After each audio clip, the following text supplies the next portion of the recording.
Okay, well, good morning, everyone. This is day 2. So this is a day we're going to give you all the answers. No, just kidding. You're going to end up with more questions, I think, at the end of this, but that's okay because this is a new field, relatively speaking, about 10 years old. And, something that's that new, it's still evolving. People are still trying to understand it. And so, as you said with my bio, I have been working on this since pretty much before it was even called CVE. And so I'm, I guess, one of the pioneers. I think one of the things that's changed on it is that there are a lot more actors and a lot more players. I'll touch on that a little bit. And so that means there's a lot more information out there. And I think one of your challenges is filtering through, instead of having very little information, there's a lot of information. Most recently, thanks to ACSS, I've had the last 3 months to do sort of a review of what's out there. And honestly, a lot of it is repetition. So I'm going to also at the end steer you to a few websites that I think have some good, useful information. In my presentation, I'm going to give it's very brief. I'm going to leave a lot of time for question and answers. So it won't be as detailed as you alluded to. And I'm going to give a background of how we got here. A little bit of review, and again, this is very brief, of the current policies, the most important ones, and then a snapshot of the theory. I mean, a very brief snapshot, because normally when we're doing a workshop or a training, it can be anywhere from at least an hour and a half to even a day and a half. So this is really just to give you an orientation. So the first thing is I wanted to reference back to the idea that there's a starting point, because you're going to see, if you pay, there's a lot of policies, a lot of frameworks, particularly for sub-Saharan Africa, and that there is a starting point. And the starting point actually was our national security. That's where it starts from. So there's a national security plan. From that, there came a national counterterrorism policy, and then all of the policies and strategies really derive from that. And the reason I want to highlight this is because this is first and foremost a national security issue. We're going to bring a lot of tools to bear on it. We're going to use a lot of different approaches, particularly when you hear about countering violent extremism. But the reality is it's countering violent extremism in support of counterterrorism, which is part of our national security interests. And that's the filter that is everything goes through ultimately about why we choose where we're going to go, or what we determine as success. And you'll see that a little later. Derived from this, there are several other key frameworks you may end up hearing about, such as the Sahel-Maghreb framework. And what that has done is highlighted again that there is a relationship between North Africa and Sub-Saharan Africa when dealing with terrorism. It also created an oversight body at the DAS level, which allowed technical questions to be presented for policy determinations, is how I will put it. There are things you'll hear about: Trans-Sahara Counterterrorism Partnership, TSCTP, and PREACT, Partnership for Regional East Africa Counterterrorism. Those are both frameworks that are geographically bound. They actually TSCTP was signed in 2005, PREACT in 2010. There's also a classified, I think there's a small, very short summary, unclassified, East Africa Counterterrorism Strategy. That was approved last year. There is the Boko Haram strategy. So you're hearing there's a lot. The good news is that they all derive from this, and they all are related to each other. So whether they nest, they're complementary. I don't know if it matters that much, but there are many of them, and you can find them on the state website and other places. The other thing to note is that there's also multilateral frameworks that you'll hear about when you're in the field. The most important ones are from the Global Counterterrorism Forum, and they have a Sahel working group and a Horn of Africa working group. And this is very important for partner countries, the host nation partner countries, and also multilateral donors. And again, they echo each other to a certain extent. There's also a G5 working group in the Sahel, and then the UN and the EU also have frameworks. And again, so to sort of filter out the noise, I said they all have key themes and they relate to each other. So the good news is that they're not contradictory. So the next thing is who's working on it. And so I highlighted those three agencies because they're the ones who, as I mentioned, the earlier frameworks to Trans-Saharan Counterterrorism Partnership and Partnership for Regional East Africa pre-Act, they were actually the core signatory agencies. And they sort of share, I guess, implementation. And the idea was, very simply, that you needed to have all three main avenues of intervention represented. So it's not to say that the work that's done by the Department of State, DOJ, FBI, and others is unimportant, but these were the core sort of, I would say, lead agencies. And then the other thing underneath, and I probably don't have it quite correct because there's been a proliferation of units that work on this, particularly at state. And I think that's just because they've realized the importance of having CVE considered at a minimum in all of the agencies working overseas. And the other one, the key, I think, important multilaterals are really the Five Eyes in some ways, besides the UN, and particularly the UK, France, and Canada have been very important in sub-Saharan Africa. Australia's been more, as you would expect, in Southeast Asia. So the key document, the key policy strategy-orienting framework that's new is this strategy, joint strategy, which was released in May of last year. I would recommend, if you don't have a copy, to download it. It's easily locatable on Google.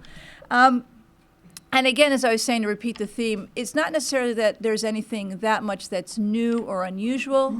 It's more about trying to be more specific, trying to be more deliberate in the shared effort, and also to try to give some guidelines of determining why we're working in some places and why we're not. And, you know, the idea is that we have some more details on what we're doing to also be able to better tell our story. Because if there's one thing I've heard, well, there's several things I've heard over 10, 11 years, is does this work? How does this work? Prove that this works. And the reality is that there's very little, I was just doing this for someone, looking at stories of actual effective programs. And there's very, very little, and there's a couple of reasons for that, what I'll get into a little bit more when I give the snapshot of the theory. But the main reason is scale and time. Some of these programs would take a while to have a discernible effect. The other thing is, in the early years, the level of programming was generously called a pilot. When I first started this back in 2006, the budget for sub-Saharan Africa for our CVE program was $3.5 million for 4 countries. You know, it was nothing. It was actually the parking remittances that they were able to scoop up. There was no real money. The first time we had money dedicated for this was back in 2007. So the scale has been an issue. The other thing that this policy does, and this is one of the challenges in this field, is providing a definition. This is our definition of what is CVE. People can't agree on it. But I think there's some key words here. This is the agreed upon definition. Again, you can have this. This is only a 10-page document, I think, so it's not too huge to go through. And so the key words here are proactive actions, so it's prevention. It's addressing specific factors instead of being general. And it's really trying to target as much areas where there's recruitment. So those are sort of the important elements of the definition. I think one of the challenges with definitions for CVE anywhere, and that makes understanding what works or not, I will say we've danced around the idea of, is it Islamist terrorism? Not Islamic, remember those are two different words and it's a very important distinction. Or are we talking about all extremists? So frankly, when we first started doing this, we used the term violent Islamic extremism. So we've backed away from it, but the reality is it's underneath there. And so we talk about intentionality versus a type of extremism, which makes it more complicated a little bit. So the next thing that I wanted to do is in the strategy is that it does lay out end states, which is good because if you want to say, is it working, you have to know where you're going to say, does it work? And the thing I want to point out about this is two things. The end states have two things. The first one is defined in national security interests because it talks about groups that are threaten U.S.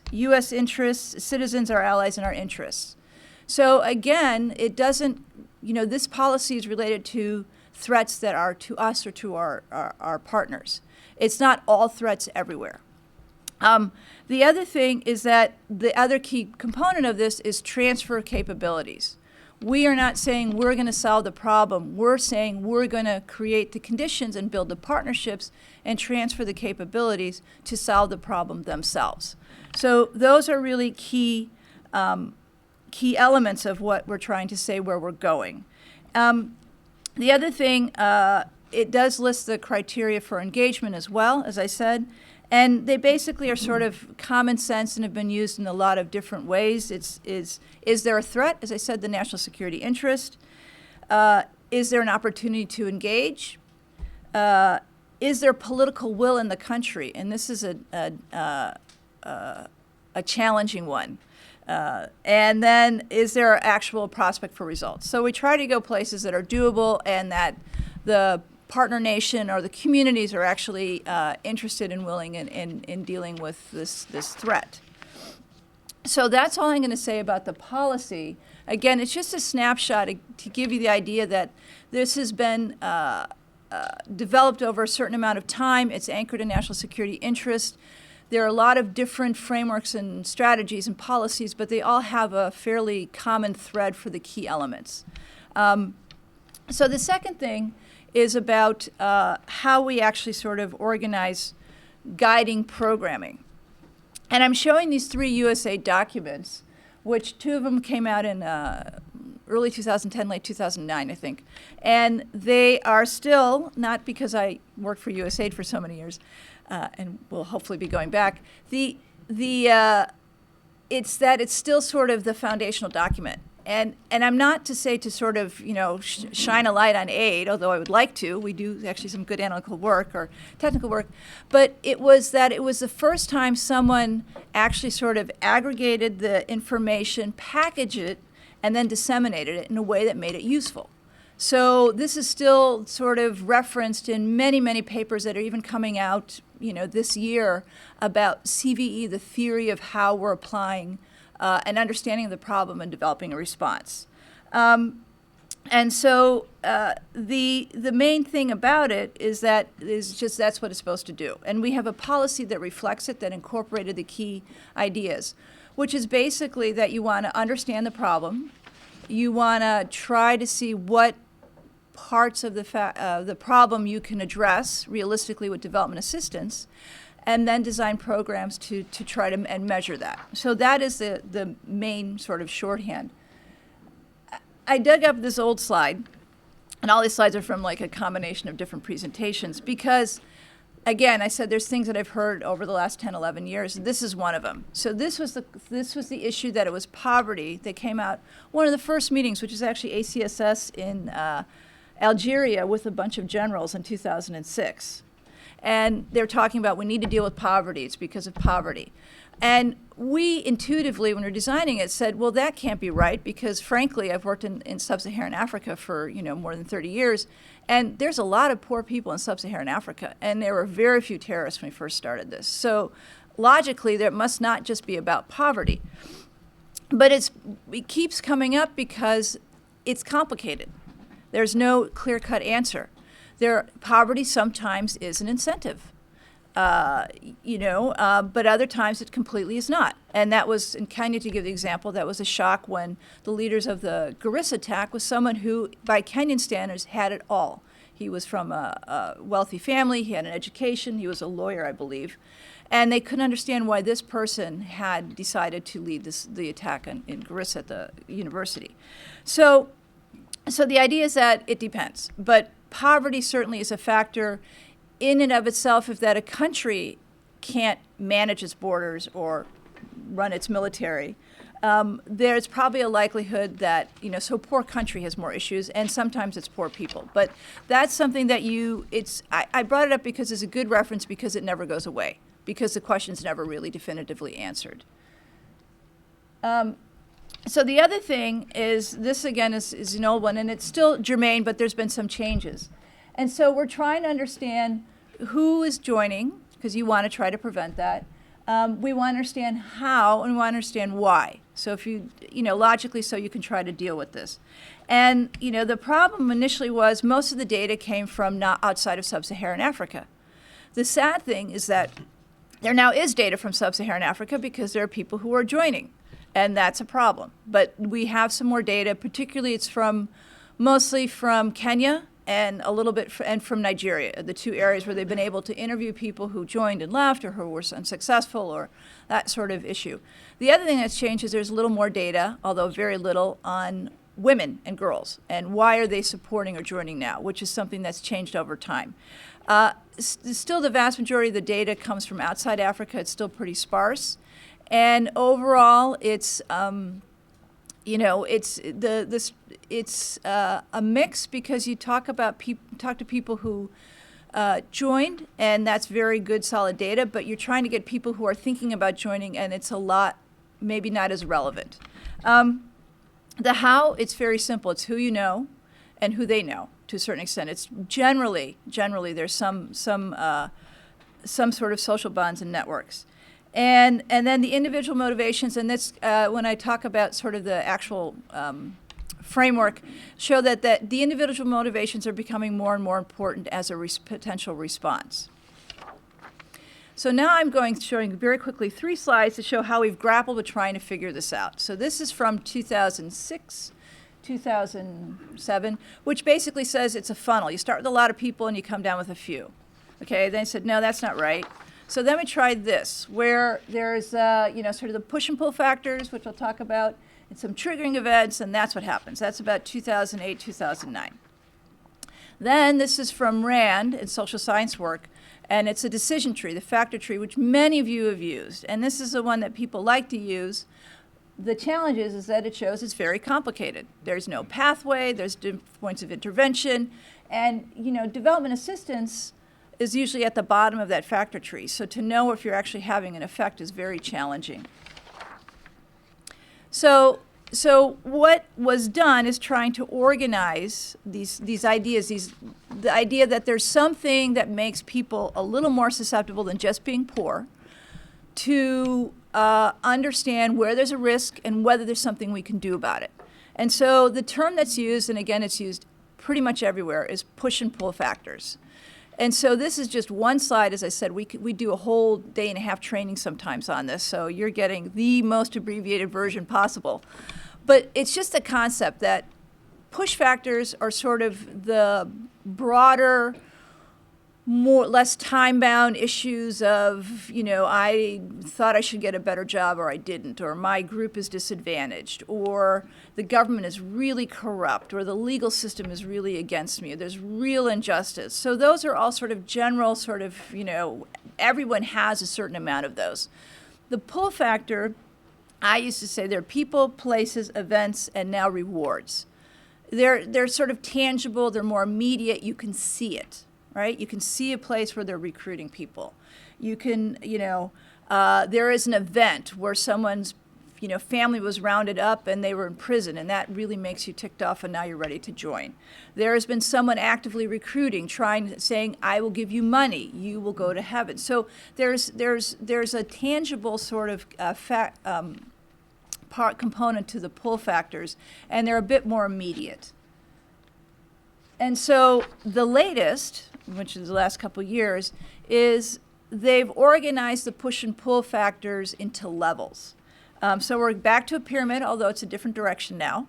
And so it's actually fairly familiar to you in a certain sense that there's macro. They use 2 terms, macro or situational. So those are broad. That's like society-wide or country-wide, right? That's the idea of like corrupt government, or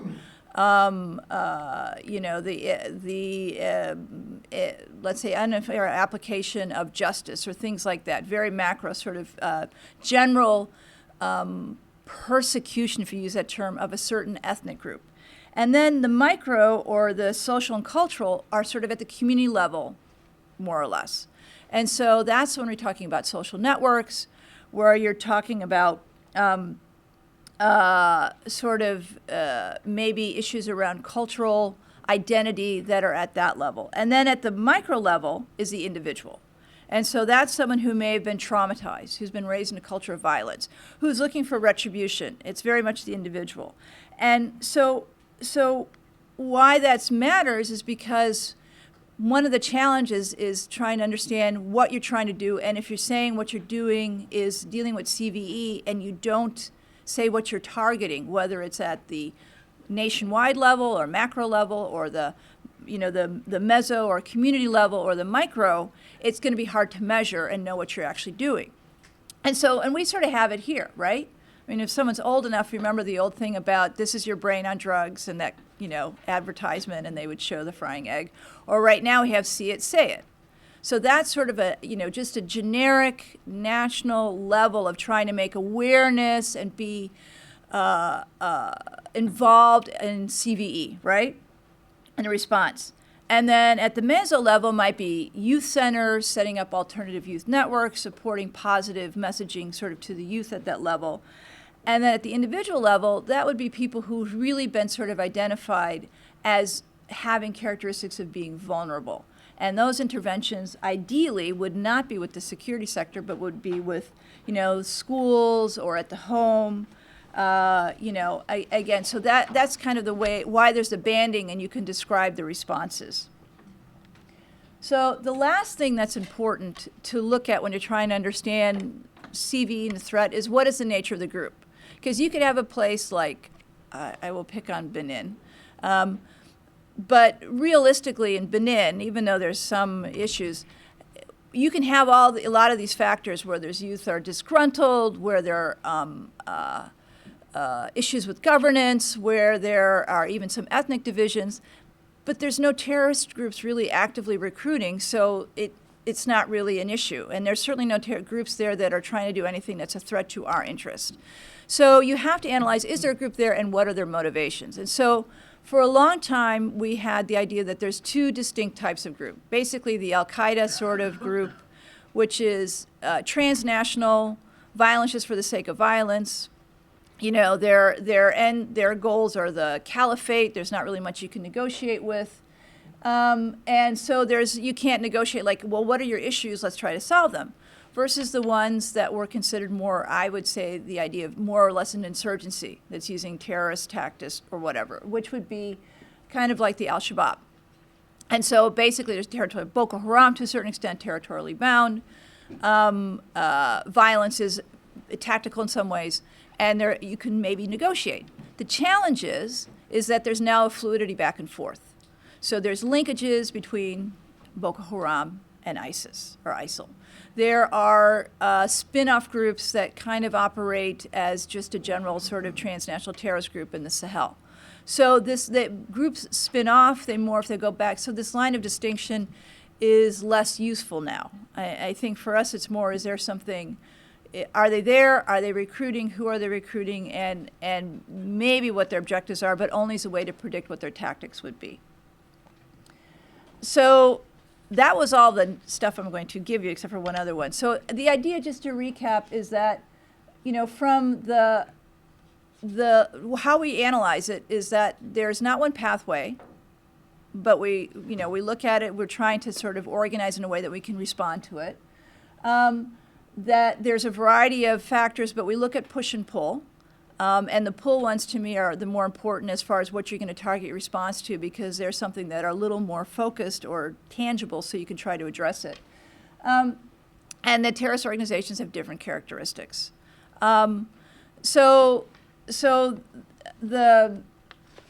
Again, I would, if you're interested, there's lots of resources and trying to get, sort of the best summary to find out. But this is not, it's something that it takes a while, and you probably need to keep refreshing yourself if you're actually going to be working on this. The other thing is the types of programs, just a quick, and this is again from the policy, the USAID and state strategy, is just that there are a lot of different types of interventions. And the types of interventions have changed a little bit because there's more agencies operating. So you have more action in the criminal justice sector, okay, a little more work in there. You have national plans, and that's usually joint with multilaterals, which didn't exist, 4 or 5 years ago. There's still the research, so they're sort of, I guess, the standard ones you would think. I think one thing you might be surprised is messaging is one part of it, but it isn't the only thing we do. So there's a variety of activities. And again, I would sum it up again as the transfer of capabilities. And you need to transfer all the things and just how to do a message. The last thing, and I shouldn't end with monitoring evaluation, but I did, is just to say this has been tricky to measure. Because in the argument, you see, well, you were proving a negative. Someone didn't join. And we can't even prove that they were likely to join. And you're basically getting into someone's head. And how can we prove that? So, yeah, but we can't use that cop-out anymore. And we haven't been able to for years. And the actual reality is sort of tightening up how we're describing what the problem is and what we're addressing, and then measuring those effects. And so one of the things, at least we're trying to be common about what we're agreeing on to measure across the agencies to a certain extent.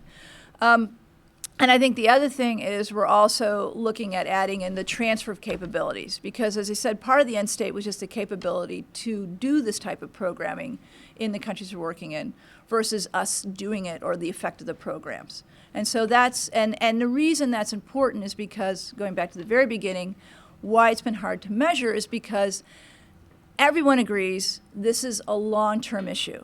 The grievances and the issues that are in these countries have taken a generation to get there. So we're not going to fix it, much as we'd like to, in 2 years. But we have to say we're doing something and prove it within 2 years. And so that's the other part of having some good metrics that start telling the story. There is some progress, even if you're seeing still terrorist attacks, because more people are involved, or the scale of attack was different, or the effect on the country wasn't completely destabilizing. They actually righted the ship pretty quickly after that, or there wasn't religious conflict that spilled over after an attack. So there's a lot of different things to put in there to show that there is progress. And to me, that's important not only for what we have to do here in Washington, but for our partners themselves. People need confidence building as well to be able to continue to work on this when there has been a setback. And so with that, I will end it and take questions. Thank you very much. Thank you.